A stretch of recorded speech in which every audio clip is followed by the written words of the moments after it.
शम्भु तिवारीको घरमा बस्दा त्यही घरमा सर्लाहीतिरका राधाकृष्ण उप्रेती र उनका भाइ बालकृष्ण उप्रेती पनि डेरा लिएर बस्थे। दुवै कानूनका विद्यार्थी थिए। दुईजना अत्यन्तै मेहनत गरेर बिहानदेखि रातिसम्म पढ्थे। मलाई पनि पढ्न हौसला दिन्थे।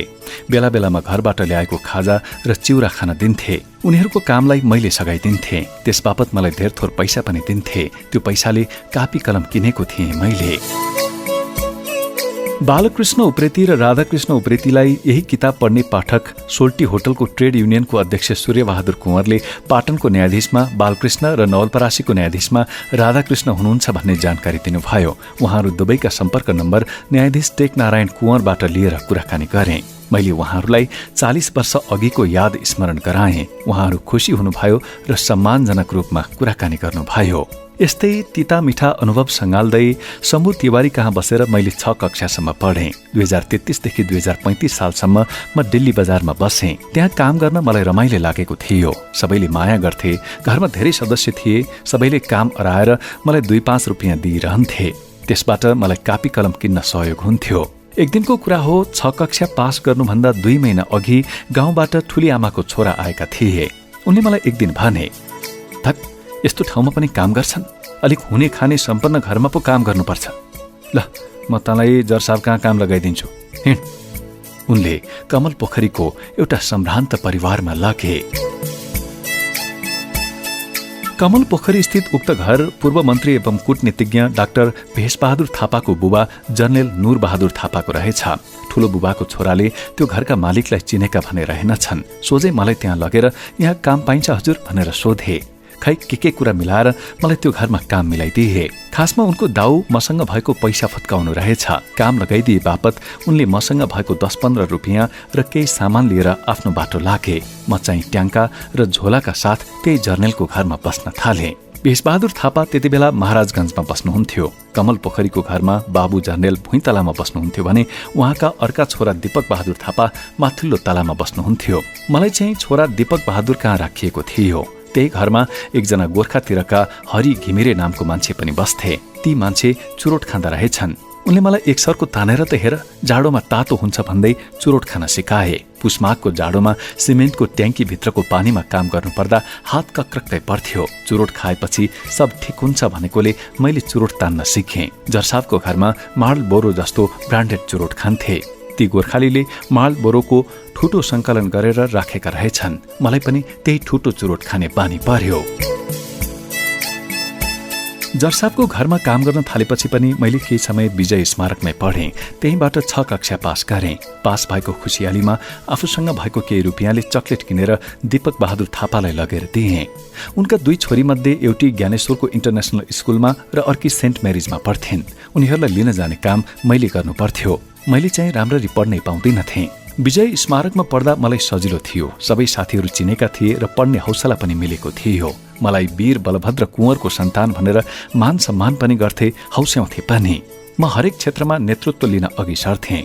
दीपक बहादुरले भने मलाई महाराजगञ्जको शिवपुरी माध्यमिक विद्यालयमा लगेर कक्षा 7मा भर्ना गरिदिए। स्कुल लाग्थ्यो बिहान 7 बजेदेखि। मङ्सिर पुसको जाडो एक बिहानै कमल पोखरीको अग्रवाल भवन नेरबाट हिँड्दै जानु पर्थ्यो। बाटो अँध्यारो हुन्थ्यो। त्यो बेलाको काठमाडौँ धेरै नै सुनसान थियो। कुकुरले बाटोमा झम्टिन्थ्यो। बस टेम्पो केही पनि हुँदैनथ्यो। मसँग साइकल पनि थिएन। 2-3 महिनामै मेरो सातो पुत्लो उड्यो। एक बिहानै चिसोमा लुगलुग काम्दै हिँडेर कुकुरसँग जोडिँदै स्कुल जानु मेरो लागि धेरै नै कष्टकर साबित भयो। त्यहाँसम्म जाऊ फर्केर आऊ, न खाजा खाने पैसा दिन्छन् न साइकल किनिदिन्छन्। म त हैरान भएँ। यस्तो पाराले मैले पढ्न नसक्ने भएँ भनेर मनमा नै ठहर गरेँ। एकातिर मेरो पढाइ खलबलिँदै थियो भने अर्कोतिर जरसाबको घरमा हामी जस्ता कामदार माथिको व्यवहार बडा सामन्ती पाराको थियो। दिल्ली बजार शम्भु तिवारीको घरमा उनीहरूले जे खायो त्यही खान दिन्थे र अलिकति भए पनि आफ्नोपन देखाउँथे। जर्नेलको घरमा त व्यापक रूपमा वर्ग विभेद। उनीहरूका छोरीहरूलाई त्यत्र स्कुलमा पढाएका छन्, बेलुका लिन र ल्याउन म आफै जानुपर्ने। यो पनि कसैको छोरा हो, यसलाई पनि राम्रो स्कुलमा पढाउनु पर्छ भनेर कसैले सोचेको पाइएन। मैले नै उनीहरूको लागि मसिना चामलको भात सहित मिठा मिठा परिकार पकाइदिनु पर्थ्यो, तर आफ्नो लागि चाहिँ उसिना चामलको भात पकाउनु पर्थ्यो। उनीहरूको लागि लोकल कुखुरा लगेर पकाइदिन्थे। मेरो भागमा पर्थ्यो टाउको र खुट्टा मात्रै। घरमा आँप ल्यायो भने मेरो भागमा कोया र बोक्रा मात्रै। त्यो घरमा एकजना पुतली बहिनी बस्थिन्। उनी घरका सबै भाँडाकुँडा माझ्थिन्। थिइन्। उनलाई भाँडा माझेर र लुगा धोएर फुर्सद हुँदैनथ्यो। पुतली र मैले बेग्लै पकाएर खान्थ्यौं। हामीप्रति मालिकहरूको कुनै दया माया हुँदैनथ्यो। घर मालिक दीपक बहादुर कस्ता हुनुहुन्थ्यो भने सधैँ काममा लगाउनुहुन्थ्यो। कहिले खाजा खाने पैसा दिनुहुन्नथ्यो, खालि कामै मात्र दिइराख्ने। उहाँकी पत्नीको पनि उस्तै खातिरदारी गर्नुपर्ने हुन्थ्यो। उहाँका छोरीहरूलाई महारानी भन्नुपर्ने, आमालाई बडा महारानी भन्नुपर्ने। गाउँतिरबाट आएका सबै आफन्त र इष्टमित्रलाई काजी साहेब भन्नुपर्ने र सबैको सेवामा हाजिर हुनुपर्ने। ममा आक्रोश चुलिँदै थियो। मानिस भएर मानिसमाथि गरिने त्यस्तो विभेदप्रति ममा विद्रोह भाव जागेछ क्यारे। एक दिन आफ्नै मालिक विरुद्ध सार्वजनिक स्थानमा उभिएर तथा नाम भनेछु। जरसाबको घर छेउमै 9 आना जति खाली जमिन थियो। त्यसकै छेउमा पूर्व न्यायाधीश मोहन शर्माको घर थियो।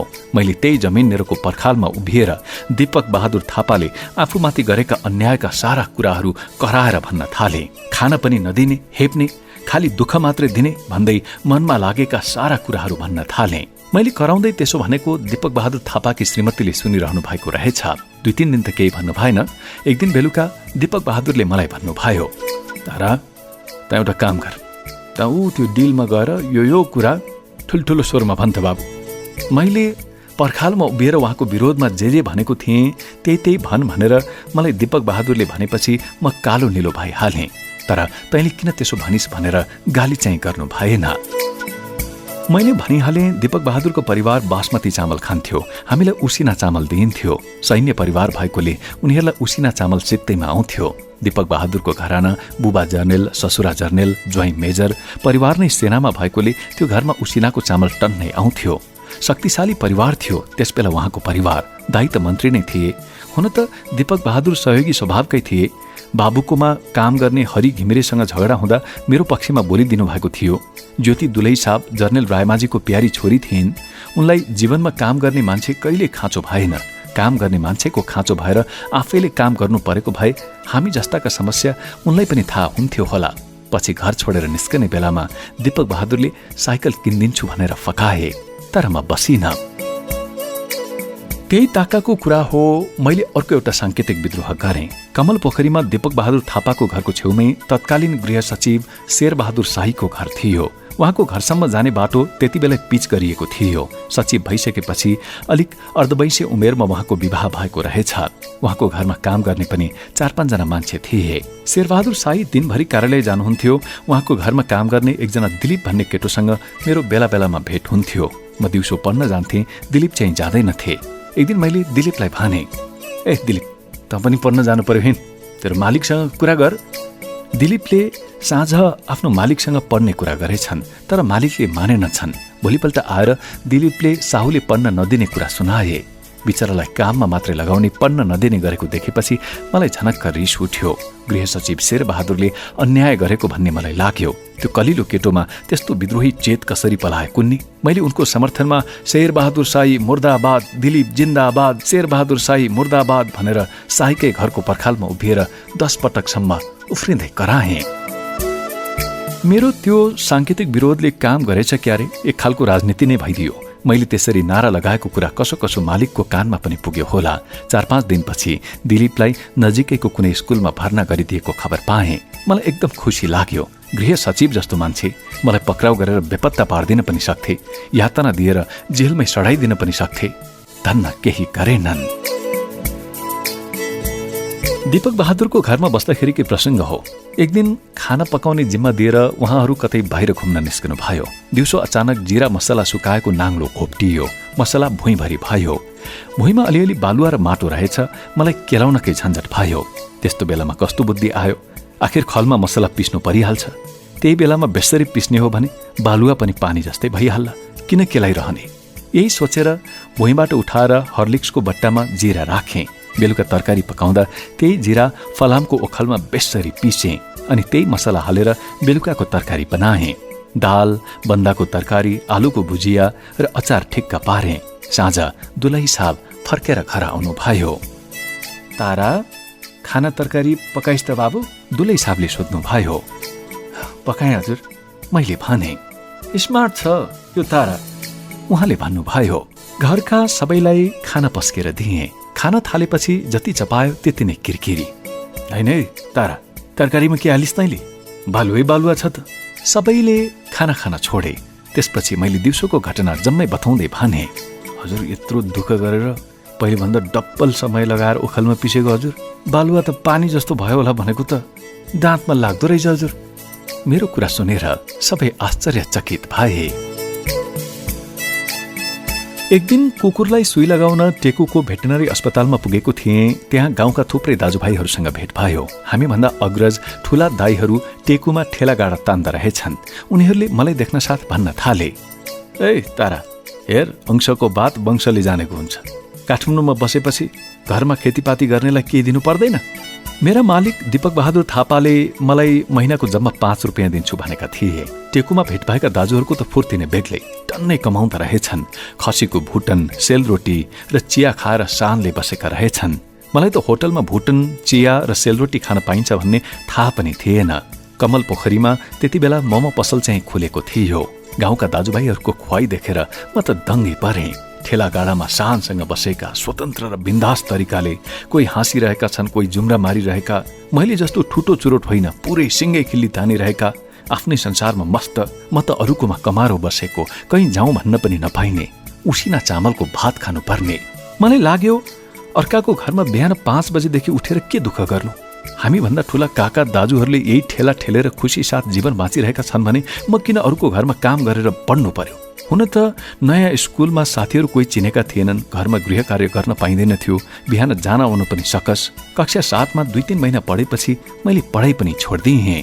टेकुमा नेसनल ट्रेडिङ अगाडि ठेलागाडाहरू पार्किङ गर्ने ठाउँमा आएपछि मेरो मन परिवर्तन भयो। बाहिरबाट ट्रक आउँथे। हाम्रा दौतरी दाजुभाइहरू ट्रकमा सिमेन्ट, डन्डी लोड गर्थे। मैले यसो निहालेर हेरेँ, जाबो सानो सानो मुठा डन्डी त रहेछ। गाउँमा त हामी दाउराको ठुलो भारी बोक्थ्यौँ, त्यति सानो किन बोक्न नसक्ने? सिमेन्टीको बोरा बोकेर हेरेँ, सानै रहेछ। त्यो त एक हातले उचाल्न सक्छु भन्ने लाग्यो।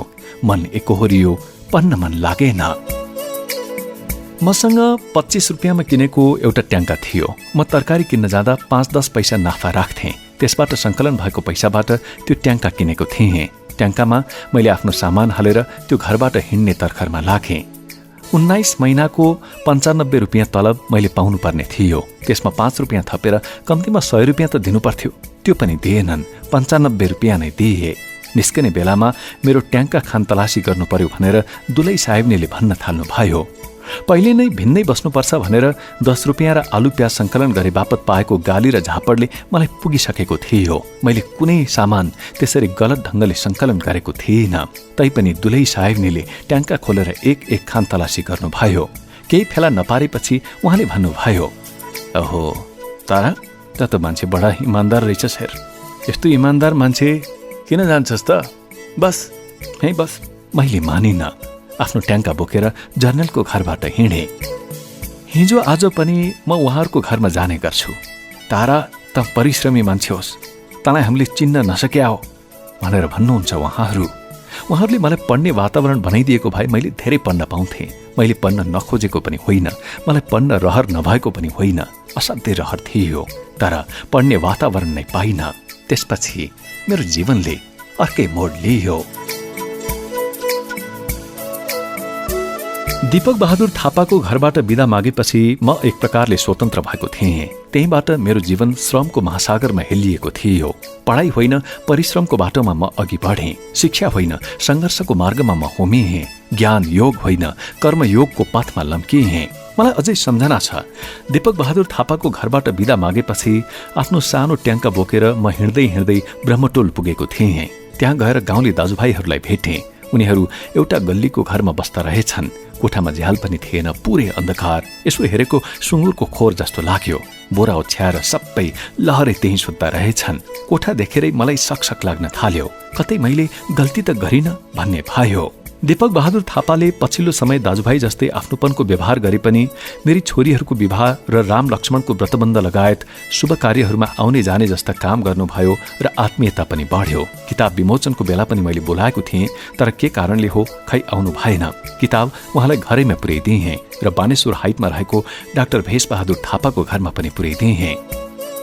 त्यसपछि त्यही अँध्यारो कोठामा सामान राखेर चोकमा गई अन्य साथीहरूलाई भेटेँ, दुःख सुखका गफ गरेँ, हाँसो ठट्टा पनि भयो। सबैले ल तारा भाइ पनि पैसा कमाउन आयो भनेर जिस्क्याए। यसो उसो गर्दा गर्दै सूर्य चन्द्रगिरी डाँडाबाट तल झर्यो। बेलुका सबै कोठामा फर्कियौं। साथीहरू खाना बनाउने सुरसारमा लाग्न थाले। माटोको दही जमाउने कतारोमा भात पकाउँदा रहेछन्। सबैले 50-50 पैसा उठायो। 1 सुक्खाको दाउरा, 5 पैसाको तेल, 10 पैसाको तरकारी किन्यो। माटोको भाँडामा पकायो। सिलावरको थालमा पस्कियो। गोलबेडाको अचार पिस्यो र कपाकप भात खायो। छाक त्यसरी टर्दो रहेछ। एक हिसाबले त्यो मेरो लागि एउटा रमाइलो अवसर बन्न पुग्यो। मालिकको घरमा बेग्लै उसिना चामलको भात पकाएर खानुभन्दा मलाई मन मिल्ने श्रमिक दाजुभाइ मिलेर त्यसरी सामूहिक रूपमा पकाएर खानुमा आत्मसम्मान र आनन्द दुवै महसुस भयो। राति खाना खाइवरी सुतियो। बिहान 5 बजे उठेर साथीहरू मालपुवा र चिया खाँदै कामको खोजीमा लाग्दा रहेछन्। उनीहरू काममा जाँदाको कल्याङ बल्याङका कारण मेरा पनि आँखा खुले। देख्छु मैले लगाएको स्वेटरमा त जुम्रा। स्वेटरको कुनै प्वाल नै खाली थिएन। त्यति धेरै जुम्रा सल्किएका। जुम्रा टकटक्याउँदै म पनि उठेँ। अलिक उज्यालो भएपछि तल ठेलागाडा जक्सनमा पुगेँ। घाम लाग्दै गएपछि हरियो मेरो स्वेटरमा सेता जुम्रा स्पष्ट रूपमा देखिन थाले। जुम्रा मार्दै म पनि त्यहाँ केही काम पाइन्छ कि भन्दै प्रतीक्षा गर्न थालेँ। ठेला गाडा ठेल्न ठुलै मान्छे हुनु पर्थ्यो। मलाई कसैले पत्याउँदैनथे। त्यसैले मेरो लागि गाडीका सामान लोड अनलोड गर्ने काम उपयुक्त थियो। 20-25 जनाको हाम्रो समूह थियो। त्यो समूहमा लुसु म पनि पछि लागेको थिएँ। एकजना मानिस आएर 6 फिटको 2 पाता जस्ता लैजानु पर्यो भन्यो। ल यो काम तारेलाई ठिक हुन्छ भनेर हाम्रो समूहको एकजना दाइले मतिर देखाइदिए। जस्ता पाता बोकेर टेकुबाट सीतापाइला चोकभन्दा 500 मिटर माथि लैजानु पर्ने रहेछ। मेरो पहिलो काम फटाफट टाउकोमा हालेर गएँ। त्यति बेला सीतापाइलामा जताततै ठुल्ठुला बारीका पाटा थिए। घर त एउटा पनि थिएन। पुरै खाली परिवेश। त्यो पहिलो कामबाट मैले 2 रुपियाँ पारिश्रमिक पाएँ। स्वेटरमा जुम्रा भएकोले मलाई बडा सकसक लागिरहेको थियो। कुनै उपाय नलागेपछि मैले त्यो स्वेटर फुकालेँ। स्वेटर फाल्देऊ, अर्को स्वेटर छैन, लगाऊ, जुम्राको हमला झेल्नु पर्ने। जुम्रा टिप्नु पर्यो भनेर लागेको थिएँ। टिपेर साध्य नै भएन। भाइभरको जुम्रा सबै मैलै परेछ। तैपनि यसो झट्कारेँ। टिपेर थिचथाच गरेर जुम्रा झारेँ र त्यो स्वेटर फेरि लगाएँ। सीतापाइलाबाट टेकुतर्फ फर्कँदै गर्दा मेरो मनले भन्यो, हेर तारा, यसरी त हुँदैन। तैँले पढ्नुपर्छ। तैँले ठुलो भूल गरिस्। यसरी अँध्यारो जुम्रे कोठामा बसेर हुँदैन। हेर, हुँदैन। मलाई ठुलो पश्चाताप भयो। 2-3 दिनपछि पढ्न पाइने काम खोज्छु भन्दै म त्यहाँबाट हिँडेँ। हिँड्न त हिँडेँ, तर आफू परे स्वाभिमानी। चिने जानेका मान्छे त धेरै थिए। धेरैले मलाई मन पनि पराएका थिए। मेरो काम गराई सबैलाई मन पनि पर्थ्यो। तारा, त जस्तै मान्छे मलाई पनि एउटा खोज्दैन भन्थे। तर उनीहरू कहाँ काम देऊ भन्दै निहुरिएर जान मेरो मनले मानेन। स्कुल नजिकै पर्ने भएकोले महाराजगञ्जतिरै नचिनेको ठाउँमा काम खोज्दै हिँडेँ। 2-3 वटा घरमा सोधेँ। कसैले खासै चासो देखाएनन्। अन्ततः फर्केर त्यही टेकु जक्सनमा आएँ। मेरो भाग्य यस्तो रहेछ, मैले यही काम गर्नुपर्छ भन्ने लाग्यो। बल्ल मेरो दैनिकी सुरु भयो। दोस्रो पटक 2 रुपियाँमै 1 बोरा सिमेन्ट बोकेर असलमा पुर्याएँ। पहिलो गाँसमै ढुङ्गा भने झैँ सिमेन्ट बोकेको 2 रुपियाँ र दिनभरि काम गरेको 10 रुपियाँ गरी 12 रुपियाँ लिएर ठेकेदार भाग्यो। तैपनि काम गरिराखेँ। इट्टाहरू बोक्न थालेँ। गाडीले अनलोड गर्न नसक्ने ठाउँहरूमा घरसम्म निर्माण सामग्री बोक्न थालेँ। टेकुमा खासै काम पाइँदैन थियो। कुनै ट्रक आयो भने लोड अनलोड गर्न काम नपाएका केटाहरूको हानथाप हुन्थ्यो। यो फुच्चे, यसले बोक्न सक्दैन, यसलाई काम दिनु हुँदैन भन्थे। लोड अनलोड गर्नेमा हामी रामेछाप, काभ्रे र दोलखातिरकै बढी हुन्थ्यौं। कसैले यसले काम गर्न सक्छ, दिउँ भनेर पनि भन्थे। माया पनि गर्थे।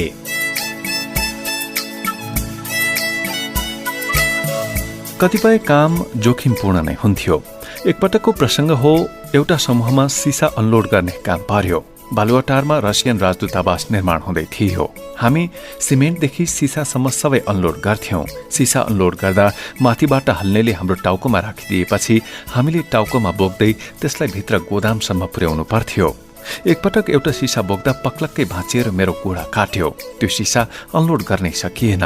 गोडाबाट रगत बग्न थाल्यो। तर त्यो कम्पनीले हामीलाई डिटोलसम्म पनि लगाइदिएन।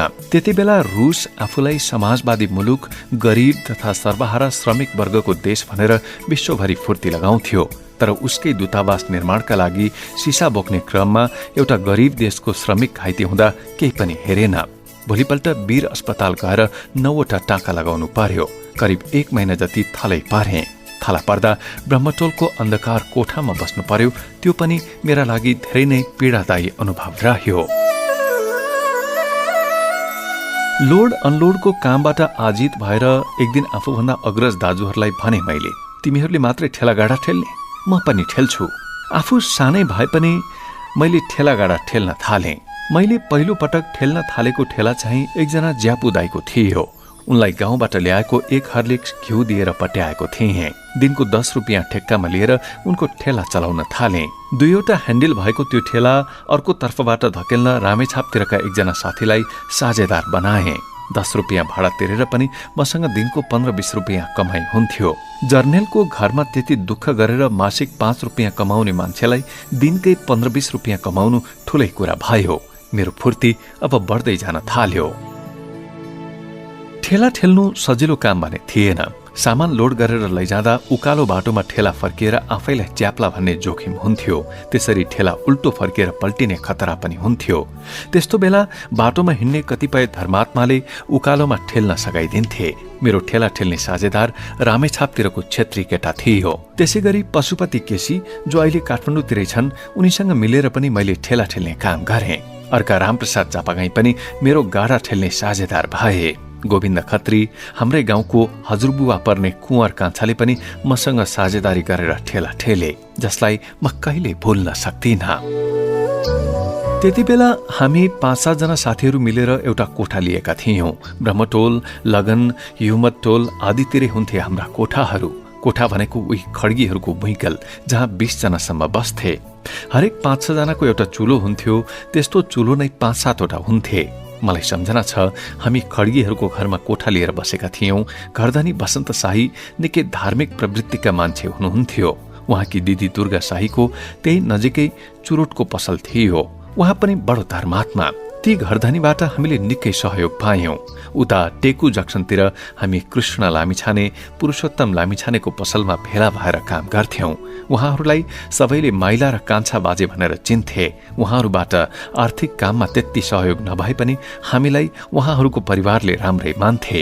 मिठो बोलेर हामीलाई संकटमा आड भरोसा र हौसला दिन्थे। हामी साथीहरू मिलेर घरैमा पकाएर खान्थ्यौं। त्यति बेला स्टोभको चलन आइसकेको थिएन। दाउरा किनेर लैजान्थ्यौं र चुलोमा पकाउँथ्यौं। बजार भाउ कस्तो थियो भने 1 छाकका लागि 1 मोहरको तरकारीले पुग्थ्यो।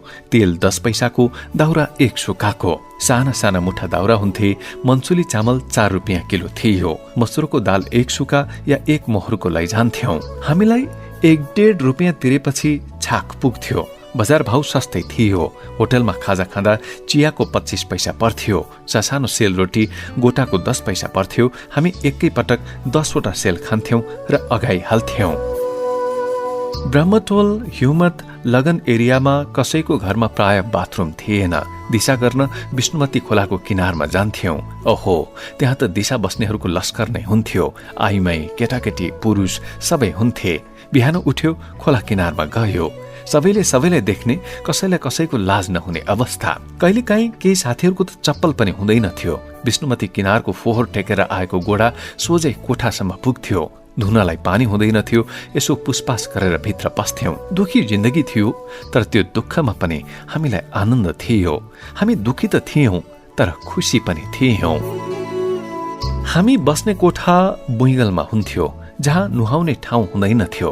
पानी इनारबाट ल्याउँथ्यौं र इनारकै पानी खाने चलन थियो। नुहाई धुवाई गर्न भने हामी हरेक शनिबार तलको टेकु दोभानतिर बागमती नदीमा जान्थ्यौं। त्यही लुगा धुन्थ्यौं, त्यही दिनभरि लुगा सुकाउँथ्यौं। घर जाने बेलामा पनि बागमतीमा नुहाएर अलि सफा भएर लाहुरे भएर जान्थ्यौं। यो 2037 सालतिरको कुरा हो। बागमती नदी धेरै सफा थियो। सबै त्यही नुहाउँथे। बागमती अहिले जस्तो फोहोर थिएन। हामी प्रायशः समूहमा रहेरै काम गर्थ्यौं। म कहाँ भुल्न सक्छु र त्यति बेलाका मेरा ती श्रमिक साथीहरूलाई, मानबहादुर, गोविन्द खत्री, भरत खत्री, शम्भु पहरी, भालु काका, एकबहादुर कुँवर, लोकबहादुर कुँवर, हरिबहादुर कुँवर, लुसी काका, रामबहादुर पहरी, मानबहादुर पहरी, जितबहादुर पहरी, राम साइला लगायत साथीहरूको समूह नै थियो। अहिले ती साथीहरू प्राय गाउँमै छन्। ती साथीमध्ये कसैले गाउँमा जमिन जोडे, बालबच्चा पढाए। उनीहरूको खासै उन्नति भएन। मेरो व्यवसायमा आउने लोकबहादुर कुँवरले काठमाडौँमा घर बनाए। मैले टेम्पो चलाउन सिकाएकाहरूले भने केही उन्नति गरे। अहिले ती गाडा ठेलेर बस्दैनन्। त्यतिखेर टेकुमा हाम्रो बसाई अस्थायी प्रकृतिको हुन्थ्यो। हामी 15-20 दिन ज्यामी मजदुरी गर्थ्यौं र गाउँमा जान्थ्यौं। खेतीपाती, गोडमेल, जोत्ने र जंगलमा दाउरा खोज्ने बेलामा गाउँमा गइन्थ्यो। घर जाँदा गोजीमा टन्न पैसा हुन्थ्यो, फुर्तीफार्ती पनि त्यत्तिकै। घर गएको केही दिनपछि ती पैसा सकिहाल्थ्यो। जति पैसा कमाए पनि रित्ताको रित्तै हुन्थ्यौं। गाउँमा हुँदा मन परेका दौतरीसँग रमाइन्थ्यो। आफ्ना साथीहरूसँग जंगलमा जाँदा गीत गाइन्थ्यो। पैसा सकिएपछि चाहिँ फेरि काठमाडौँ जाने हतारो भइहाल्थ्यो। गोजीमा केही दाम बोकेर लाउरेको तुजुक झिक्दै म पहिलो पटक गाउँ जाँदाको एउटा प्रसङ्ग छ। गाउँमा कसैले चीनको स्वशासित क्षेत्र तिब्बतमा गएर खासा व्यापार गर्न थाले। हामी पनि खासा व्यापार गर्ने भनेर हौसियौं। एक दिनको कुरा हो, गाउँका तत्कालीन उपप्रधान पञ्च गंगाबहादुर गौतम र हरि काकाको पछि लागेर म पनि खासा गएँ। खासाबाट फर्किँदा प्रति मिटर 15 रुपियाँ तिरेर गंगाबहादुर र हरि काकाले 125 मिटर टेरी कटनको कपडा बोक्नु भयो। मैले पनि 75 मिटर बोकेँ। कपडा बोकेर हामी तातोपानी भन्सार नपुग्दै अलि वरैको होटलमा बस्यौं। भन्सार छल्न राति 2 बजे उठेर चोर भागे झैं भोटेकोसी खोला भाग्यौं। उपप्रधान पञ्चले त खुकुरी पनि बोक्नु भएको रहेछ। कोही आइहाल्यो भने छप्काइदिने हिसाबले। उहाँ अघि हामी पछि कपडा बोकेर खोला 12 विषयको पारी भित्ता हुँदै लामो साङ्गु निस्कियौं र त्यहाँबाट बस चढेर काठमाडौँ आइपुग्यौं। 15 रुपियाँ मिटरमा किनेको कपडा नेपालमा ल्याएर 27 रुपियाँ मिटरमा बेचे। इन्द्रचोकमा लगेर 75 मिटर कपडा बेच्दा मलाई 1300 रुपियाँ नाफा भएको थियो। 4 दिनमै 1300 रुपियाँ कमाइएको थियो। मासु र भात पनि खान पाइयो र व्यापारी पनि बनियो। सुकिलो मुकिलो लगाउन पनि पाइयो। मैले आफूलाई निकै ठूलो मान्छे भएको महसुस गरेँ। त्यसपछि हामी पल्कियौं र अर्कोचोटि पनि खासा हानियौं। दोस्रो पटक जाँदा भने चिनिया प्रहरीले मलाई झण्डै थुनेन।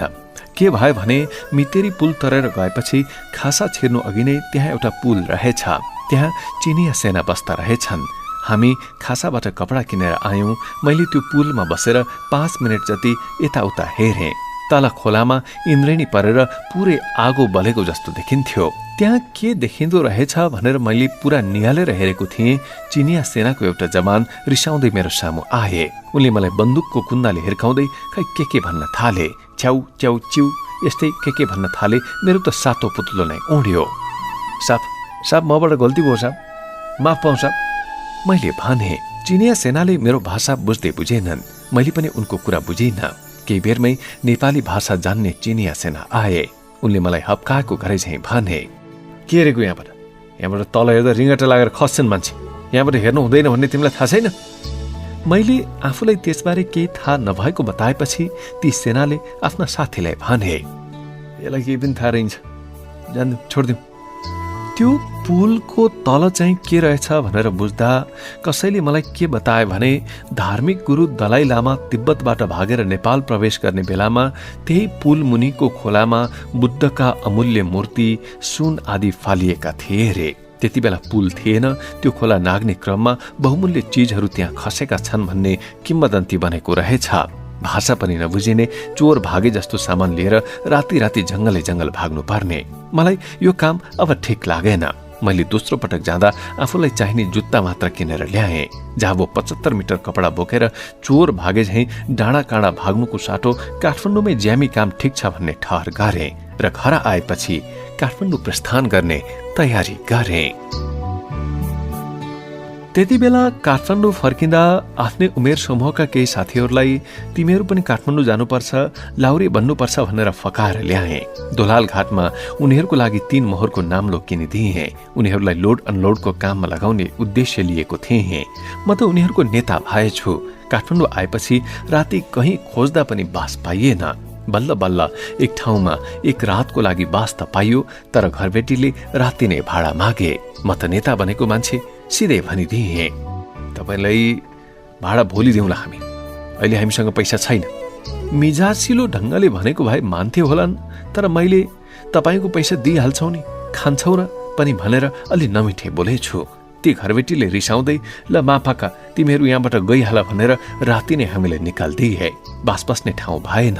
त्यही तनावमा मसँग गाउँबाट आएको एउटा केटा गौरुङ कान्छा हरायो। हामीलाई फसाद पर्यो। गाउँका बुढापाका कराउँदै भन्न थाले, गौरुङलाई ताराले लगेको हो, ऊ हराएको जिम्मा पनि ताराले नै लिनुपर्छ। त्यो केटो कहाँ हरायो भनेर म सोधी खोजीमा लागे। पछि थाहा भयो ऊ त घरै फर्किएको रहेछ। जे होस्, बाँकी साथीहरू भने काममा भिड्न थाले। टेकु स्थित माधव शाहीको घरको भिङ्गलमा 25 जना जति मान्छे सुत्थे। हरेकले रातको 50 पैसा तिर्थे। एक दिन तिनै मध्ये एकजनाको घडी चोरी भयो। बिहान भाडा तिरेर सबै आफ्नो गन्तव्यतिर लागे। हामी चाहिँ घडी चोर पत्ता लगाउन त्रिपुरेश्वर स्थित जनसेवा प्रहरी कहाँ पुग्यौं। घडी चोर पत्ता लगाउन प्रहरीले सोधपुछ गर्दा राति सुत्ने मध्ये 7 जना जति सैलुङ जान दोलाल घाट पुगिसकेका रहेछन्। प्रहरीले ती मानिसलाई दोलाल घाटबाट समातेर ल्याए र रामधुलाई गरे र घडीको मूल्य पनि तिराइयो। चोर पत्ता लागेपछि हामी सबैले छुटकारा पायौं। त्यसपछि हाम्रै समूहका काका पर्नेसँग घर जाने कुरा भयो। वर्षादमा खेती लगाउन म पनि ती काकासँगै घर फर्किएँ। घर जाने क्रममा बाटोमा ती काका पर्नेले ठाउँ ठाउँमा त्यो घडी निकाल्दै हेर्दै गर्ने गर्थे। मैले ठम्म्याइहालेँ, घडी त ती काकाले पो चोरेका रहेछन्। बेकारमा निर्दोष मानिसहरूले कुटाई खाए, पैसा नआउन्जेलसम्म तिनीहरूलाई थुनेर राखे। मैले सोचेँ, यति धेरै मानिस हुने ठाउँमा कुन दिन कुन निर्दोष मानिस चोरमा धरिने हो। सबै गरिब नै गरिब बसेको ठाउँ, बास नपाउँदा एक मोहर तिरेर बास बस्न आएकाहरूमा कसले के चोर छ, कसलाई के दोष लगाउँछ, केही भन्न सकिँदैन थियो। खास गरी ठूलो समूहले सानो समूहलाई दोष लगाउँथ्यो। एक दिन मैले सोचेँ, कुनै पनि दिन म एक्लो हुँदा केही नचोरे पनि मलाई पनि चोरेको दोष लाग्नेछ। सानो कोठा लिँदा 2-3 जना भन्दा बढी बस्नु हुन्न भन्ने लाग्यो। त्यसपछि मौका मिल्ने बित्तिकै वसन्त दाईको घरमा महिनाको 30 रुपियाँ भाडा तिरेर एउटा कोठा लिएँ। टेकोमा गाडा ठेल्ने क्रममै मैले पाएसम्म अन्य काममा पनि हात हाल्न थालेँ। 2038 सालमा एकपटक ट्रेकिङको काममा पनि सामेल भएँ। एक दिनको कुरा हो, एकजना ट्रेकिङ गाइडले आएर हामीलाई ट्रेकिङमा जानुपर्ने, दिनको 30 रुपियाँ पाइने र त्यसबापत 30 किलोको भारी बोक्नुपर्ने प्रस्ताव राख्यो। हामी केही साथीहरू त्यसको लागि राजी भयौं। पहिलो दिन हामीलाई 12 विषय बजार लगियो। त्यो रात त्यहीँ बास बस्यौं। भोलिपल्ट भारी बोकेर दिनभरि हिँडेर मुढेमा बास बस्न पुग्यौं। अर्को दिन निगाले भन्ने ठाउँ हुँदै अघि बढ्यौं। त्यो क्षेत्रमा भर्खर बाटो खनिँदै थियो। बाटो खन्नेलाई मैदाको पिठो दिइँदो रहेछ। जताततै मैदाको रोटी बनाएर बेच्न राखिएको रहेछ। 3 रात बास बसेपछि हामी किराँती छाप पुग्यौं। किराँती छाप पुगेपछि हामी थाक्यौं। त्यहाँभन्दा अघि बढ्न सक्ने स्थिति रहेन।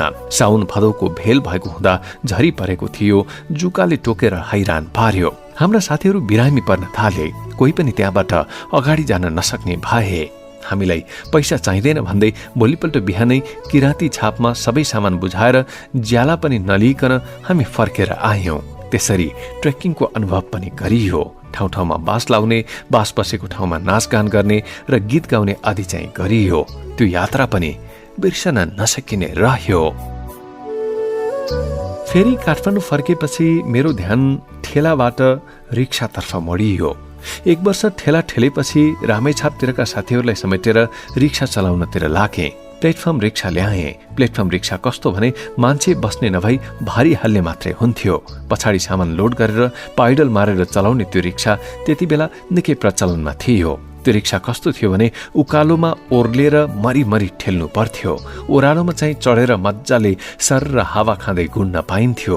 ठेला ठेलिरहेको म जस्तो मान्छेलाई रिक्सा चलाउँदा त जहाजको पाइलट नै भए जस्तो महसुस भयो। दिनको 25 रुपियाँ भाडामा अरूको रिक्सा चलाउँथ्यौं। दिनको 50-60 रुपियाँ कमाई हुन्थ्यो। साउलाई 25 रुपियाँ दिएर आफूसँग 25-30 रुपियाँ बस्थ्यो। त्यति रकम हाम्रा लागि प्रशस्त हुन्थ्यो।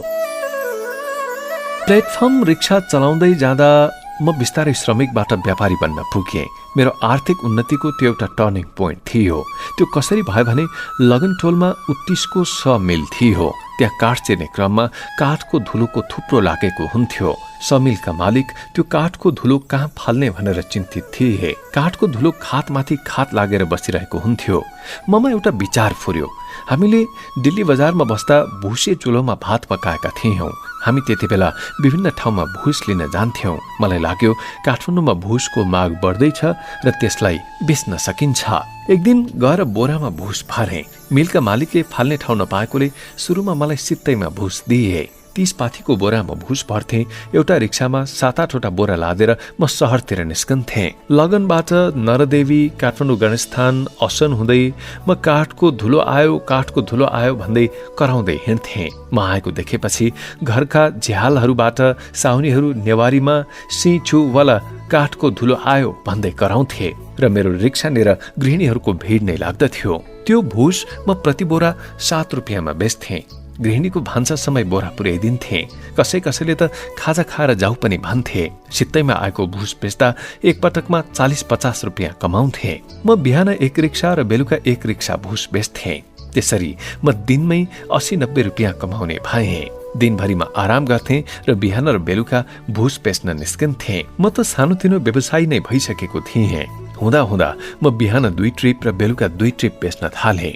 पछि धेरै बेचेर नाफा कमाएको थाहा पाएपछि मिलवालाले मसँग प्रति बोरा 5 रुपियाँ लिन थाल्यो। त्यसपछि पनि मैले बोराको 10 रुपियाँमा बेच्न थालेँ। करिब 6 महिना यसरी भुसको कारोबार गरेपछि त्यस्तै 20,000 रुपियाँ जति बचत गर्न सफल भएँ। हुन त योभन्दा बढी बचत हुनुपर्ने थियो, तर हाम्रो खर्चालु बानीले गर्दा बचत भएन। हामी पछि पर्नुको कारण यो पनि हो एउटा खर्च। म कस्तो मान्छे थिएँ भने 1 महिना भुस बेच्यो 5-7 हजार रुपियाँ कमाइ हुन्थ्यो। त्यसपछि त गाउँमा लाउरे भनेर तामझामका साथ जान्थे। गाउँका सबै बुढापाकालाई 1-1 बट्टा चुरोट लगिदिन्थे। कसैलाई कट्टु गन्जी लगिदिन्थे। बनेपातिरबाट 1 भारी काउली र लसुनका साथै फलफुल पनि बोकेर जान्थे। त्यसपछि त म सबैको प्रिय भइहाल्थे। म गाउँमा पुगेको खबर आएपछि ल भाइ तारा लाउरे आयो भन्दै मानिसहरू म कहाँ झुम्मिन्थे। गाउँभरि नयाँ रौनक छाउँथ्यो। पहिले गोठालो जाँदा आफूले मन पराएका दौतरी मैयाहरूलाई पनि 1-2 रुपियाँ दिइहाल्थे। म सबैको प्यारो हुन्थे। गाउँमा म त्यसरी 10-15 दिन बस्थे। गाउँमा छँदा मासु भाग लगाएर काट्थे। हामी गएपछि एउटा खसी या बोका काटेपछि 20-20 रुपियाँ तिरेर सबै मिलेर खान्थ्यौं। म कसैको मासुको पैसा पनि तिर्दिन्थे। बुबाले पनि चाहिने जो छ तारे कति कमाएर ल्याइस् भनेर सोध्नुहुन्थ्यो। बुबालाई पनि केही पैसा दिन्थे। बुबा दङ्ग पर्नुहुन्थ्यो। पैसा नकमाई गएको बेला बुबा अँध्यारो मुख लगाउनुहुन्थ्यो भने टन्न गोजीमा पैसा बोकेर गएको बेला मक्ख पर्नुहुन्थ्यो। मलाई त्यस बेला छन् गेडी सबै मेरी, छैनन् गेडी सबै टेडी भन्ने उखानको पनि सम्झना हुन्थ्यो। म जहिले पनि बुबालाई खुसी पार्ने धुनमै हुन्थे। त्यसरी अनावश्यक खर्च गरेपछि केही दिनमै पैसा सकिन्थ्यो। फेरि काठमाडौँ आउँथे, फेरि भुस बेच्थे। त्यसो गरेपछि कसरी पैसा बस्नु? तैपनि 20,000 रुपियाँ बचाउन सफल भएछु। बिस्तारै भुसमा प्रतिस्पर्धा बढ्न थाल्यो। मैले कमाएको देखेपछि अरूले पनि त्यसै गर्न थाले। मिलवालाले अरूलाई पनि भुस दिन थाले। मेरो आम्दानी बिस्तारै सुक्ने अवस्था पुग्यो। त्यसपछि म भुसको काम पनि गर्दिन, भारी बोक्ने रिक्सा पनि चलाउन्न भन्दै हुटवाला रिक्सा चलाउन थाले। त्यो हुटवाला रिक्सा चलाउनुको मेरो उद्देश्य थियो कुहिरे बोक्ने र अंग्रेजी बोल्ने। 2043-44 सालतिर भुसको काम छोडेर म त्यस्तो रिक्सा चलाउन थाले। म रिक्सा लिएर ठमेल जान्थे। कुहिरे देख्यो कि hello where are you going भन्दै कराउँथे। कुहिरेहरू आउँथे र हाउ मच भनेर सोध्थे। ठुटे अंग्रेजी बोलेर 5-6 महिना भाडामा खड्गी साहुहरूको रिक्सा चलाए। त्यसै ताकाको एउटा प्रसङ्ग छ जुन म कहिले पनि भुल्न सक्दिनँ। म त्यो बेला मचम खड्गीको रिक्सा चलाउँथे। मैले एक दिन के थाहा पाएँ भने मचनले आफ्नो रिक्सा बेच्दैछन् अरे। उनले रिक्सा बेचे भने त म बेरोजगार हुन्थे। ब्रह्मटोलतिरबाट रिक्सा हाँक्दै गइरहेको थिएँ। मलाई रिस पनि उठिरहेको थियो। ब्रह्मटोलतिरबाट तल टेकुतिर जाँदा ओह्रालो बाटोमा हातको ब्रेक लागेन भने खुट्टाले ब्रेक लगाउनु पर्थ्यो। रिक्सा बेसरी कुदाएछु। खुट्टाले ब्रेक लगाउँदा चुडिएर रिक्सा त ओह्रालोमा बुर्कुसी मार्दै उडेर एउटा कुनामा गएर बजारियो। मच्चम खड्गी साह्रै रिसाए। ताराबहादुर, तिमीले यस्तै रिक्सा ल्याउनु पर्छ भन्दै मलाई भक्कु गाली गरे। उनले रिक्सा बेच्न लागेको थाहा पाएरै मैले त्यसरी दौडाएर ल्याएको थिएँ। उनले रिक्सा नबेचे हुन्थ्यो भन्ने मेरो चाहना थियो। उनले बेचिदिए। मन पनि घाइते भयो, तन पनि घाइते भयो। यसरी 15-20 दिनसम्म मलाई कमाइ न धमाई घाइते पो भएर बस्नु पर्यो। त्यसको केही दिनपछि मेरा केही साथीहरूले एउटा नयाँ प्रस्ताव लिएर आए, सेनामा भर्ती हुने। मेरो साथी नवराज कुँवरका दाजु रणध्वज कुँवर तत्कालीन शाही नेपाली सेनामा जमदार रहेछन्। उनी त्यहाँ रिसल्लाको घोडा दौडाउँथे र राजाका छोराछोरीलाई घोडा चढी कला सिकाउँथे। उनको ठुलै शक्ति होला भनेर रणध्वजका भाइ नवराज कुँवर र सालाहरू झम्कबहादुर महत र नृपध्वज महतका साथ म पनि सेनामा भर्ती हुन भनी टुणीखेल स्थित सैनिक मुख्यालय पुगे। जमदार रणध्वजले आफ्ना भाइ र सालाहरूलाई त कसो कसो छाती नापेर भर्तीका लागि योग्य ठहराई भित्र पसाए, मलाई चाहिँ छातीको साइज पुगेन भनेर लिएन। साथीहरू भित्र गए, म एक्लै परे। धेरै नै निराश भएर फेरि टेकुमे आए र पुरानै कामहरूमा व्यस्त रहन थाले। अहिले सेनामा भर्ती भएका मध्ये झम्कबहादुर सुबेदार भएर रिटायर्ड भइसके। नृपध्वजले केही समय शान्ति सेनामा जाने मौका पाए र फर्केर आएपछि जागिर छोडे। नवराज कुँवरलाई चाहिँ भर्ती भएको 8-9 दिनमै तालिमको क्रममा सेनाले अयोग्य ठहरे फालिदियो। अब एउटा प्रसङ्ग सुनाउँछु 2040 सालतिरको। दशैं अगाडि भदौ महिनाको अन्तिमतिरको समय थियो। टेकु भन्सारमा पिपलको बोट मुनि अहिलेको अम्बे कम्प्लेक्स भएको ठाउँमा इन्धन संस्थानको दाउराको डिपो थियो। त्यसैको छेउमा रामबहादुर लामाको निजी दाउरा डिपो थियो। त्यहाँको खाली जग्गामा लहरै टहरा बनाएर भाडामा लगाइएको थियो। लामाजीको चिनिया सामानको फेन्सी पसल पनि थियो। उनको कुपन्डोलमा घर पनि थियो। राम्रै व्यापार चलिरहेको थियो। के रोग लागेर हो खै उनको निधन हुन पुग्यो। उनका छोराहरू, छोरी र पत्नी थिए। एक दिन जस्ता माथि चढेर उनका छोरा पुरुषोत्तम चङ्गा उडाउँदै रहेछन्। उनका छोराले अर्काको चङ्गा चेट गराउनलाई तामाको मसिनो तारको धागो बनाएर लट्टाइमा हालेछन् र चङ्गा उडाएछन्। त्यो चङ्गाले बिजुलीको नाङ्गो तार छोएछ र करेन्ट लागेर पुरुषोत्तम चिच्याउन थाले। उनकी आमा पनि रोई रोई कराउन थालिन्। बचाऊ बचाऊ भनेर कराउँदा पनि कसैले जस्ता माथि छानामा जाने आँट गर्न सकेनन्। ती महिलाको चित्कार सुनेर म परैबाट जम्प गरेर जस्ता माथि चढेँ र उनको खुट्टामा समाते। मलाई पनि करेन्ट लाग्यो। मेरो 7औं पुत्लो उड्यो। जीवन नै समाप्त भए जस्तो लाग्यो। तैपनि उनको पाइन्टमा समाएर ताने र करेन्टबाट मुक्त गराए। उनको आमाको मुखमा खुसी छायो। उनकी आमाले उनलाई अस्पताल लगिन्। मलाई सँगै जाउँ पनि भनिनन्। 5-7 दिन त म पनि बिरामी भएँ। साथीहरूले जान्ने भएर आफ्नो ज्यान बाजीमा राखेर अर्कालाई बचाउने मूर्ख, तैँले के पाइस्? 1 कप चिया खान पाइस्? खुब धर्मात्मा बन्नुपर्ने भनेर गाली गरे। 5-7 दिन सापटी गरेर भात खाएँ।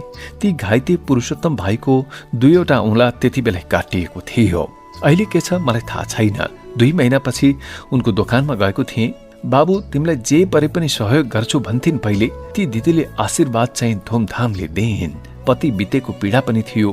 त्यस्तो विपदको बेलामा पनि सारालाई गुहार मागिन्। तपाईले मेरो छोरा बचाइदिनु भयो भन्दै आशीर्वाद दिइन्। तर चियासम्म खाउँ भनेर कहिले भनिनन्। त्यति बेला 1 जोर कपडाको जुत्ता ती दिदीले दिन्छन् कि भनेर आशा गरेको थिएँ, तर केही पनि दिइनन्।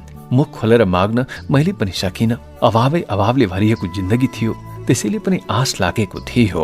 जे भए पनि मूर्ख बुद्धि अपनाएर ज्यानको बाजी थापी उनको छोरो पुरुषोत्तम लामालाई बचाउन सके। उनी अहिले ठूला व्यापारी भएका छन्। उनको जीवन सुखमय रहोस्। अरूलाई सहयोग गरेका यस्ता घटनाहरू धेरै छन्, जसमध्ये यो एउटा उदाहरण मात्रै थियो।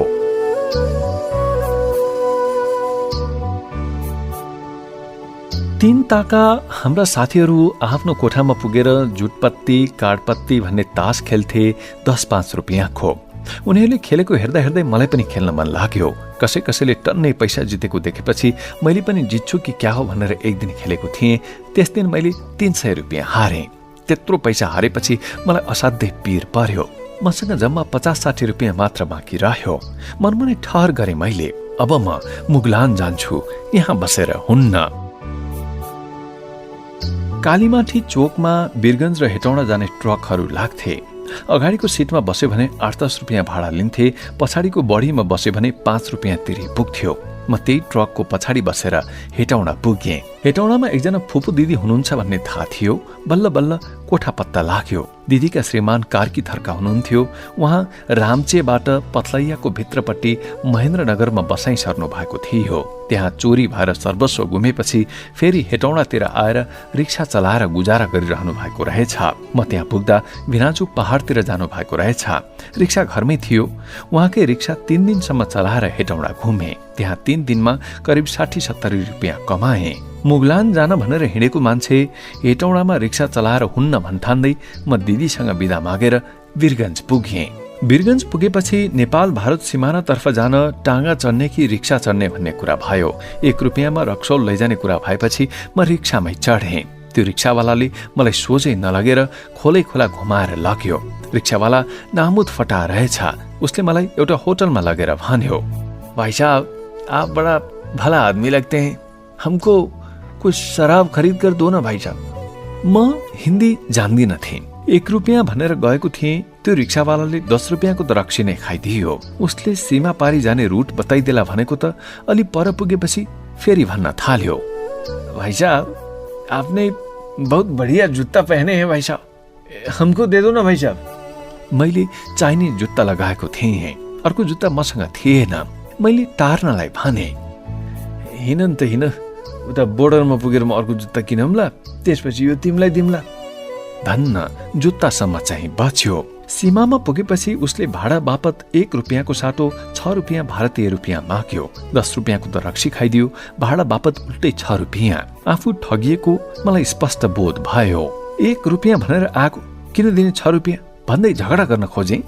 तर 10-15 जना रिक्सा चालक आएर कुटलान् कि भन्ने डर भयो। यही सीमामा त यस्तो हालत छ भने भारतमै हामी नेपाली माथि कति ज्यादती होला भन्ने लाग्यो। भारतमा त छिर्नै नहुने रहेछ भनेर म सीमा पारी नगइकन रेल हेरेर त्यहीबाट स्वदेशतर्फ फर्किएँ। वीरगञ्ज बस पार्कमा आएर उभिएको थिएँ। अपराह्नको 4 बज्दै थियो। कहाँ जाने कता जाने अन्योलमा थिएँ। निजगढमा दिदीहरू बस्नुहुन्थ्यो, त्यही जाने कि भन्ने सोच पनि पलायो। आफू त मुगलान जान हिँडेको मान्छे, यतातर्फको सीमा क्षेत्र खत्तम रहेछ।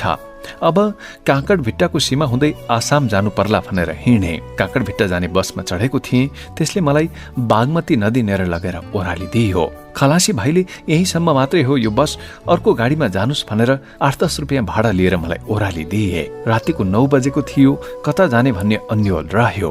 एउटा घरमा गएर बसेँ। भोलिपल्ट उठेपछि कहाँ जाउँ कता जाउँ भनेर दुविधा भयो। यतातिर त सबैले दुःख दिन रहेछन्, यो भन्दा त हामीलाई दुःख गर्न काठमाडौँमै ठिक छ भनेर म अन्त कतै नजाने निचोडमा पुगेँ। साबुन किने र बागमती नदीमा नुहाएँ। लुगाहरू धोएर त्यहीँ सुकाएँ। सुकेपछि लगाएर बस चढेर सोझै निजगढ दिदीको घरमा गएँ।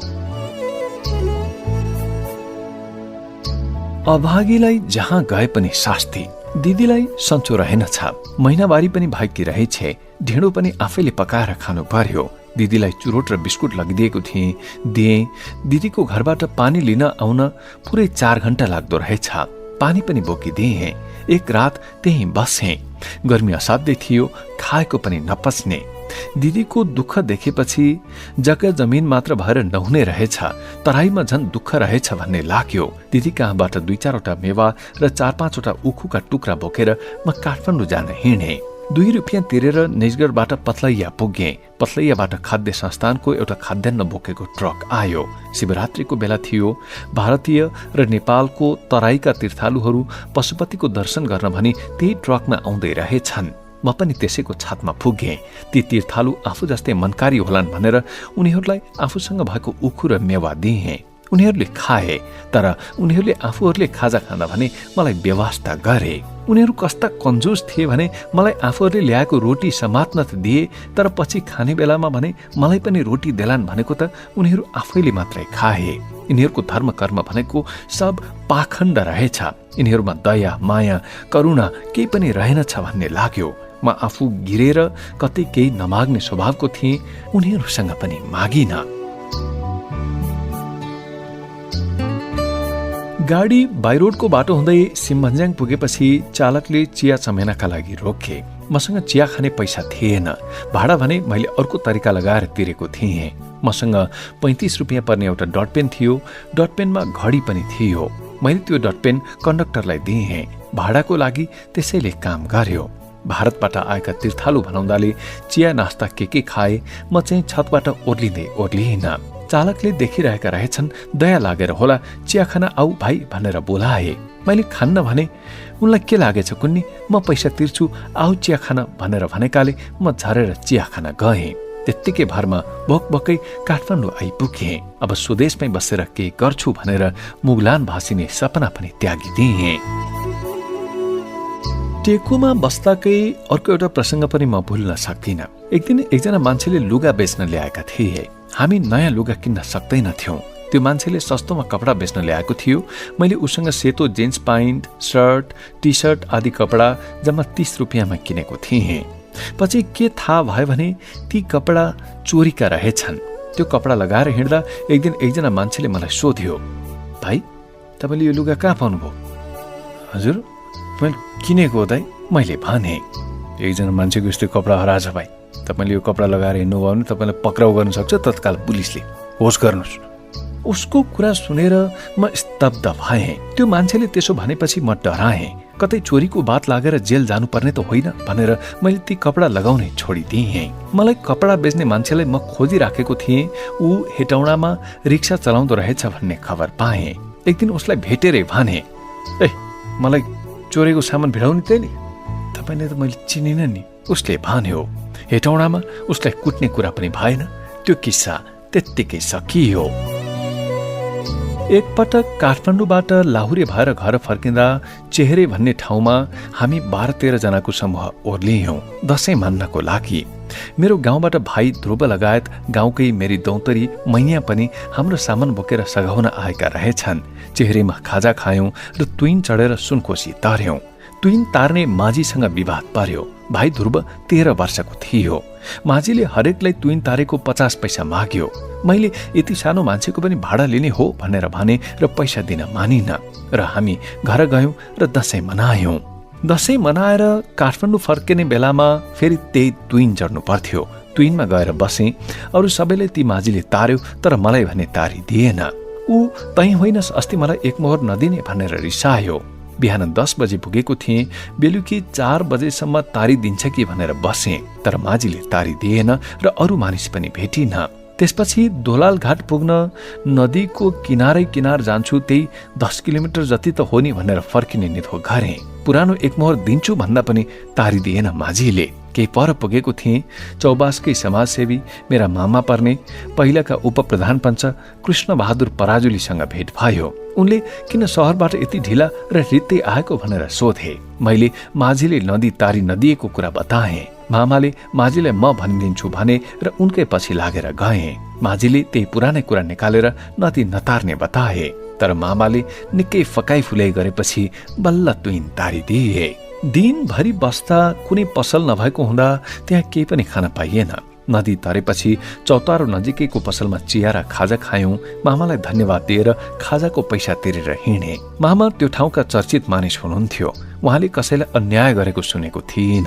पहिले गाउँकी ती दौतरी मैयाले भाइलाई देखाउँदै यत्रो फुच्चेको तुइन तरेको पैसा लाग्दैन भनेकी हुँदा मैयाको अगाडि हार्न नसकेर पैसा नतिरी गएको थिएँ। फर्किने बेलामा मलाई माझीले ठुलै सजाय दियो। अर्को पटक केही पैसा कमाएर गाउँ गएका थियौं। त्यहाँ 2 बजे नै ओर्लिएको थिएँ। असला माछा र स्थानीय मदिरा खायौं। त्यति बेला मसँग हरि काका, राम साइला, लोके काका, पल्चौर साइला, पुछार घरको गोविन्द पनि थिए। उनीहरूले माझीसँग मित लगाउनु पर्छ भनेपछि मित लगाएर स्थानीय मदिराले लट्ठा भएर राति 1 बजे घर पुगेका थियौं। पछि त्यही बाटो काठमाडौँ फर्किँदा तुइन तरेको पैसा तिर्नु परेन। मिज्जूको मेजमानी खाएर काठमाडौँ आइपुगे। 1-2 पटक त सुनकोशीको असला माछा कोसेली भनेर पठाइदिएका थिए। पछि दोलाल घाटबाट चौबाससम्म जाने मोटर बाटो बन्यो। त्यो बाटो नहिँडेको पनि 20 वर्ष जति भयो। त्यो ठाउँमा अहिले त तुइन विस्थापित भएर झोलुङ्गे पुल बनिसकेको छ। तुइन तर्न सजिलो होस् भनेर मित त लगाए तर अहिले तिनै मितलाई चिन्न पनि सक्दिन।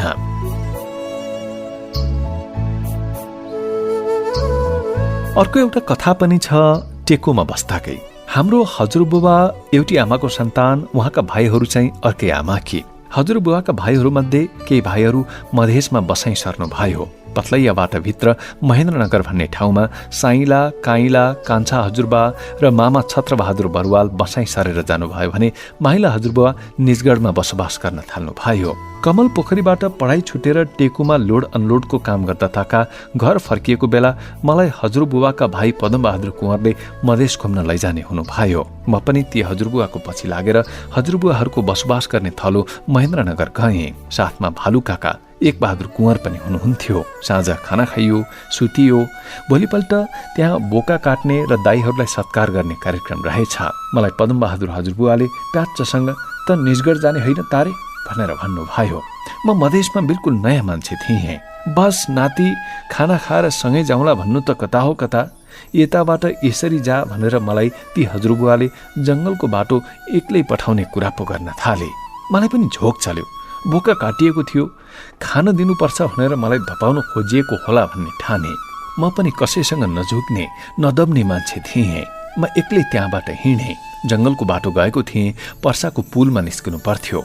बाटै कता कता जङ्गल घुमेको घुमे भएर म त फेरि हजुरबुवाहरूको घरमा पो आइपुगेछु। नातिले बाटो हुलेर फर्केर आएको देख्दा पनि ती हजुरबुवामा कुनै दया माया पलाएन। भात खाएर सँगै जाउँला भन्नुको साटो अर्को हजुरबुवाले अर्को बाटो देखाइदिनु भयो। गाउँमा मासु खान दसैँ कुर्नु पर्थ्यो। त्यहाँ मासु काटेको थियो। खाएर जा भनेको भए पनि त हुन्थ्यो। हजुरबुवा पदमबहादुर कुँवरले सँगै आएको नातिलाई भोलि जाउँला बस भनेर भन्नुको साटो जसरी एक्लै जङ्गलको बाटो पठाइदिनु भयो, उनको त्यो व्यवहारले मलाई साह्रै खिन्न तुल्यायो। बल्ल बल्ल जसो तसो हिँडेर निजगढमा दिदीको घरमा पुगेँ। निजगढ मेरो लागि नयाँ ठाउँ थियो। समथर भूमि, उखुको घारी, मेवा नै मेवा, सबै देखेर दङ्ग परे। निजगढमा हाम्रो गाउँकै चोके भण्डारीको विवाह भइरहेको रहेछ। त्यहाँ जाँदा माइला हजुरबुवासँग भेट भयो। माइला हजुरबुवाले गोर्दुवा हाल्ने बेलामा मसँग भएको 10 रुपियाँ सापटी माग्नु भयो। खै सापटीले त तारा भोलि दिउँला भनेर लैजानु भएको थियो। त्यही 10 रुपियाँले म काठमाडौँ फर्केर आउनुपर्ने थियो। भोलिपल्ट ती हजुरबुवाले पैसा फर्काउने कुनै छाँटकाँट देखाउनु भएन। मुखै फोरेर पैसा मागे, पर्खिन दिउँला भन्नुभयो, तर दिनु भएन। उहाँले त हामीबाटै आश गर्नु हुँदो रहेछ। फर्केर आउने बेलामा गोजीमा पैसै थिएन। म बिडी पनि खान्थेँ। बिडी किन्ने पैसा पनि भएन। निजगढमा मेला लागेको थियो। म त्यहीँ गएर बसिरहेको थिएँ। एउटा मुसलमानले बोका काटेर छाला निकालेको हेरिराखेको थिएँ। अचानक एउटा मान्छेले मेरै छेउमा फुत्त 10 रुपियाँको नोट खसाल्यो। चुपचाप हत्तनपत्त गएर खुट्टाले थिचेर उभिराखेँ। एकछिनपछि लुसुक्क टिपेर त्यो 10 रुपियाँको नोट आफ्नो खल्तीमा हालेँ। निजगढमा आफ्ना भाइ अर्थात् हाम्रा माइला हजुरबुवालाई भेट्न पदमबहादुर हजुरबुवा पनि आइपुगे। दाइ आए भनेर त्यहाँ पनि सत्कार सुरु भयो। कुखुरा काटेका छन्, रक्सी खाएका छन्। तर मलाई त बासी भात पो दिन्छन्। भोक लागेको थियो, त्यही बासी भात पनि खाएँ। ती हजुरबुवाले कहिले यो फुच्चेलाई खाइस् कि खाइनस् भनेर सोधेनन्। काठमाडौँ फर्किने बेलामा मसँग 5 रुपियाँ मात्र बाँकी थियो। दिदीलाई बिस्कुट र आफूलाई बिडी किन्दा 5 रुपियाँ सकिसकेको थियो। निजगढबाट पथलैयासम्म आइपुग्दा 1 रुपियाँ खर्च भयो। पथलैयाबाट काठमाडौँ आइपुग्न 10 रुपियाँ भाडा लाग्थ्यो। मसँग त्यति पैसा त थिएन। हजुरबुवाहरू काठमाडौँ फर्कन भनी ट्रकको अगाडि बसेका थिए। म चाहिँ आफूसँग पैसा छैन भन्दै ट्रकको पछाडि बस्ने सुर कसेँ। धन्न फर्किने बेलामा पदमबहादुर हजुरबुवाले मलाई ट्रकको सिटमै हालेर ल्याए। हामी गरिबी र अशिक्षामा हुर्किएका थियौं। संगत राम्रो भएन। टाठाबाठा मान्छेहरू कोही पनि थिएनन्। सामाजिक चेतनाको अभावका कारण गाउँमा कम उमेरमै विवाह गरिदिने चलन थियो। मेरो बिहे गर्ने बेलै भएको थिएन। तर 15 वर्ष पुगेपछि घरमा मेरो पनि विवाहको कुरा चल्न थाल्यो। मेरा हजुरबुवा मेरो लागि केटी माग्न धेरै ठाउँमा पुग्नु भयो। मेरा कान्छा काका गोरख काका र मेरो सँगै विवाह गर्ने भनेर हजुरबुवाले 3 वर्षसम्म धेरै ठाउँमा केटी खोज्नु भएको रहेछ। उहाँले चौरी, धुसिनी, सुँगुरी, खुमारी, ठोकर्पा, सिमथली, तारीस्वारा आदि विभिन्न ठाउँमा आफ्ना इष्टमित्रहरू, कुलकुटुम्ब आदि सबै ठाउँमा सबैलाई भन्नुभएछ। तर कतै केटी फेला परेनन्। केटी त पाइन्थ्यो, तर केटी पक्षका मानिसहरूले घर जग्गा कति छ भनेर हेर्न आउँदा रहेछन्। जग्गा जमिन कम देखेपछि नाक खुम्च्याउँदा रहेछन्। हाम्रो त परिवार कस्तो थियो भने हजुरबुवाको पनि 6 भाइ, हाम्रा काकाहरू पनि 6 भाइ र हामी पनि 5 भाइ। एकजना बाबुको सम्पत्ति 6 जनालाई बाँडेपछि मेरो छोरीलाई कहाँ लगेर पाल्छ? ओढारमा लगेर पाल्छ? यस्तो भन्दै मान्छेहरूले हामीलाई छोरी दिन मानेनन्। हामीले राम्री र पढे लेखेकी केटी पाउनु त परै जाओस्, नराम्रा पनि सम्पत्तिकै कमीका कारण हाम्रा लागि केटी फेला पर्न कठिन हुन पुग्यो। चौरी भन्ने ठाउँमा एकजना कन्या फेला परिन्। उनको नाउँ पनि तारा नै रहेछ। उनले मलाई मुस्कान छरेर लोभ्याइन्। मैले पनि मन पराएँ। कुरा मिल्ला कि भनेको थिएँ, तर खेतबारी 6 जनालाई भाग लगाउँदा कसरी छोरी पाल्लान् भनेर बाउ चाहिलेले छोरी दिन मानेनन्। 2039 सालमा माइला दाई चित्रबहादुर कुँवरको विवाह खुमारी भन्ने ठाउँमा भयो। चित्रबहादुर दाईलाई शङ्कर भनेर पनि चिनिन्थ्यो। घरमा पहिलो बुहारी अर्थात् भाउजूको आगमन भयो। खुसियाली नै थियो। मेरो पनि वन जङ्गल घाँस दाउरा गर्दा र वस्तुभाव चराउन जाँदा गाउँका दौतरीहरूसँग हल्का माया प्रेम नभएको त होइन नि। म चाहिँ उनीहरूले मलाई विवाहको प्रस्ताव राख्लान् र कुरा अगाडि बढाउला भन्ने आशामा थिएँ। त्यही आशामा 1-2 वर्ष बिताइयो।